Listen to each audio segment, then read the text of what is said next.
Reliance group जो कि भारत की one of the richest business organisation है, उनकी इन्वॉल्वमेंट इंडियन फुटबॉल में हम सभी को पता है बिकॉज ऑफ आईएसएल, जिनका ऑर्गेनाइजर है एफएसडीएल मतलब फुटबॉल स्पोर्ट्स डेवलपमेंट लिमिटेड, जो कि रिलायंस का ही एक सब्सिडरी कंपनी है। तो हम में से बहुत सारे इंडियन फुटबॉल फैंस को ये लगता है कि रिलायंस की वजह से इंडियन फुटबॉल खतरे में आ सकता है, बट दोस्त ये सही नहीं है।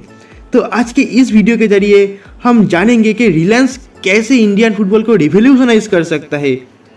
तो नमस्कार दोस्तों, मैं हूं आपका दोस्त Pradeep and welcome to another brand new episode of Indian Sports 360।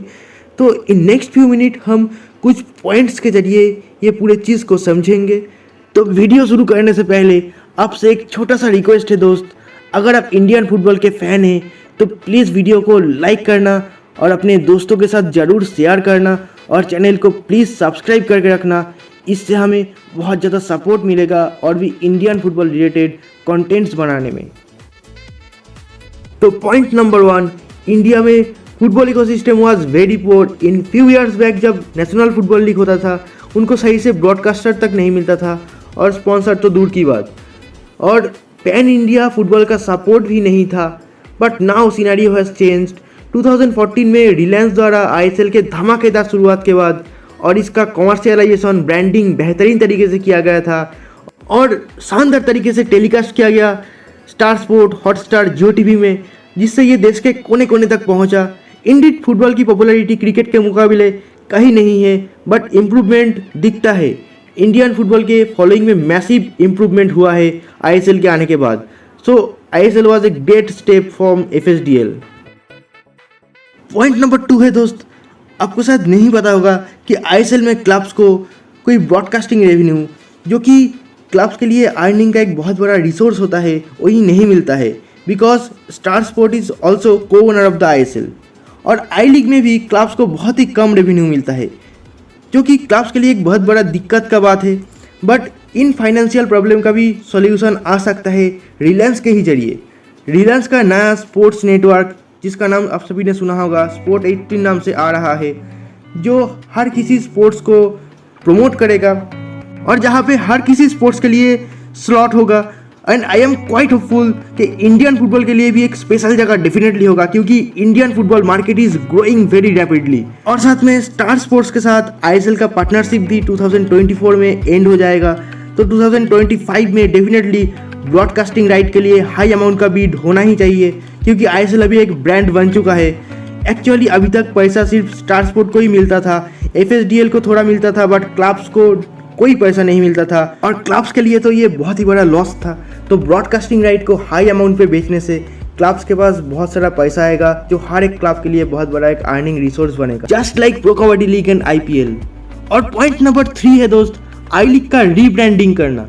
According to Indian football road map 2023-24 से आई लीग में जो क्लब लीग विनर होगा उस क्लब को आईएसएल में प्रमोट कर दिया जाएगा और 2024-25 से आईएसएल में भी प्रमोशन रेलीगेशन आ जाएगा।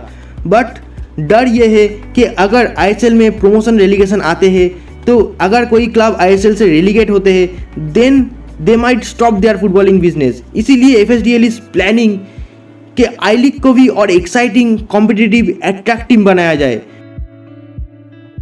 और इसीलिए एफएसडीएल प्लानिंग कर रहा है आई लीग को रीब्रांडिंग करके उसको और भी एक्साइटिंग, कॉम्पिटिटिव और एट्रैक्टिव बनाने का, बेहतरीन तरीके से टेलीकास्ट करने का और फैंस को आई लीग या फिर लीग 1 जो भी नाम होगा उसके साथ जोड़ने का। और आई लीग होगा second tyre league, just like EFL in English football. और इसके लिए star sport is not ready, तो इसका भी सॉल्यूशन हो सकता है स्पोर्ट्स 18 नेटवर्क। और साथ में they are looking to dive deep in the regional leagues also to popularise the regional leagues more in India. और पॉइंट नंबर 4 है दोस्त, एफएसडीएल ने इंडियन फुटबॉल को ग्रास रूट लेवल से डेवलपमेंट करने के लिए बनाया है state of the art Reliance Foundation Young Champs academy, जो कि सिर्फ इंडिया में नहीं, एशिया में one of the finest football academy में से एक है in term of infrastructure.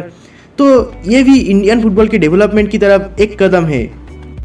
5th और आखिरी पॉइंट है दोस्त, जब AIFF junior leagues, youth leagues को ऑर्गेनाइज करने में नाकाम रहा है लास्ट 2-3 साल से, देन इसी साल के 15 अप्रैल से शुरू होने जा रहा है first ever ISL reserve league, जहाँ पे हर एक क्लब को अपने रिजर्व टीम भेजना होगा और इस इनॉग्रल सीजन में ये रिजर्व लीग सिर्फ 1.5 महीना तक ही चलेगा और नेक्स्ट सीजन से इस ISL रिजर्व लीग को एक सीजन लॉन्ग लीग बनाने का पूरा बंदोबस्त कर रहा है FSDL।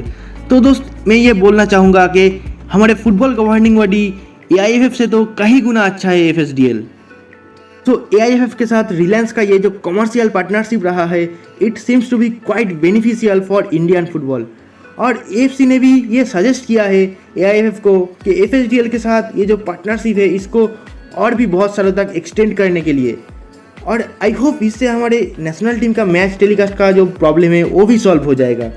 और FSDL को इंडियन फुटबॉल में बिजनेस दिख गया है और अभी तो ये शुरुआत है, अभी इंडियन फुटबॉल का मार्केट और भी ग्रो करने ही वाला है, जिससे FSDL को बहुत ही ज़्यादा प्रॉफिट होगा, साथ में इंडियन फुटबॉल को भी बहुत ज़्यादा प्रॉफिट होगा अगर AIFF सही तरीके से रिलायंस के जो पोटेंशियल है इसको यूटिलाइज कर पाए तो। So this is how Reliance group can revolutionise Indian football. तो ये था इस वीडियो का एंड।